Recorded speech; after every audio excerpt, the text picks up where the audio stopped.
అదే నిన్న కూడా ఇంకో ప్రధానమైన వార్త కూడా రాయడం జరిగింది. కేయుల అభివృద్ధి వెన్నుపోటుదారులు నిన్న ఎవరు చేసేలో ఈరోజు వెట్టి చాకరీ ఇక రాసిందంటే మనం కంటిన్యూగా వార్తలు రాస్తాం. కంటిన్యూగా వార్తలు కూడా రాసేటువంటి నేపథ్యం ఉంటుంది. ఒక సమస్యను పట్టుకుంటే ఆ సమస్యకు న్యాయం జరిగే విధంగా, ఆ సమస్యకు ఏదో ఒక ప్రాబ్లం సాల్వ్ దొరికే విధంగా అది కంటిన్యూగా వార్తలు రాస్తూనే ఉంటాం.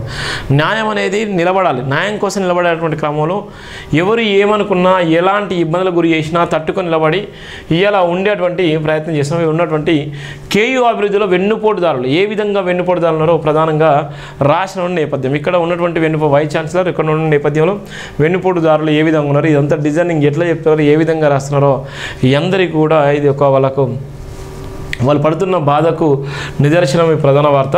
ఒకడు కష్టపడ్డోడు లేడా, అధికార పదవులు అంటే ఎగిరి గంతేస్తున్నారు. అధికారుల స్వార్థం అవినీతి సంపాదన కోసమేనా? 50 సంవత్సరాల కాకతీయ విశ్వవిద్యాలయం కళ తప్పింది, కన్నీరు పెడుతుంది. వీసీ ప్రతాప్ రెడ్డి వ్యక్తిగతంగా చేసుకుంటున్న అభివృద్ధి మినహా అధికారుల పాత్ర శూన్యము. హాస్టల్ అవినీతికి హద్దులు లేకుండా పోతుంది. భూముల కబ్జాల్లో భూ కబ్జాదారులకు అమ్ముడుపోయిన అధికారులు కలెక్టర్ నివేదికను మాయం చేశారు. వీసీని తప్పుదోవ పట్టిస్తున్నారు. ప్రైవేటు కళాశాల అనుమతులతో భయంకరమైన అవినీతి దోపిడీ జరుగుతుంది. గతంలో వేసిన కమిటీలన్నీ మాయమైపోయాయి. అవినీతి పరులకు భూ కబ్జాదారులు కేయు అధికారుల్లో పుణ్యమని వెసులుబాటు లభిస్తుంది. వీసీ చుట్టూ అవినీతి పరులే అయినా అధికారి అట్టిముట్టినట్టు ఉన్నటువంటి నేపథ్యం. ఎవరైతే కొత్తగా వచ్చినటువంటి వీసీ ఉన్నాడో ఆ వీసీని తప్పుదో పట్టించేటువంటి వ్యక్తులు ఎవరు? వీసీ ఎవరి కబంధ హస్తాల్లో ఉన్నాడు? ఏం జరుగుతున్నటువంటి ప్రధానమైనటువంటి వార్త కూడా రాయడం జరిగింది. తెలంగాణ రాష్ట్రంలో ఉద్యమాలకే కాకుండా చరిత్రలు నెలకొల్పడానికి వెన్నుముకలాగా నిలిచిన కాకతీయ విశ్వవిద్యాలయం క్రమక్రమాన వెన్నుపోటు దాడులతో అవినీతిమయమైపోయి విశ్వవిద్యాలయాల మూలాన్ని క్షీణించిపోతున్న డాక్టర్ బరిగల శివ తీవ్ర ఆగ్రహం వ్యక్తం చేశారు. అధికారుల స్వార్థ ప్రయోజనాల కోసం అవినీతి సంపాదన ఉన్నత స్థాయిలో సంపాదించుకోవడం కోసం అధికార పదవుల్లో ఆరితేరిన ఆధిపత్యాన్ని కొనసాగిస్తూ ఉన్నత భావాలు కలిగిన ఉపకులపతి ఆచార్య ప్రతాప్ రెడ్డి అడుగడుగున తప్పుదో పట్టిస్తున్నారు.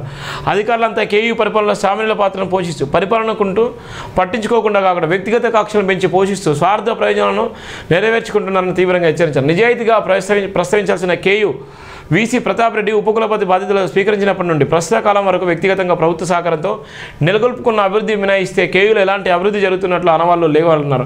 గతంలో అవినీతి అధికారులంతా వీసీ చుట్టూ వెన్నుపోటుదారులే చేరి నిజాయితీ పరులుగా అవుతూ వ్యవస్థను వ్యక్తిగత స్వార్థాలకు వాడుకోవడం కోసం వీసీ ప్రతాప్ రెడ్డిని పలు రకాలుగా కాకపడుతున్నారు.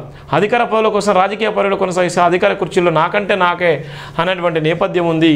ఈ భయంకర పరిస్థితిలో ఉన్నటువంటి నేపథ్యం మనం చూస్తున్నాం. ఈ ఉన్నటువంటి దారుణమైనటువంటి నేపథ్యం.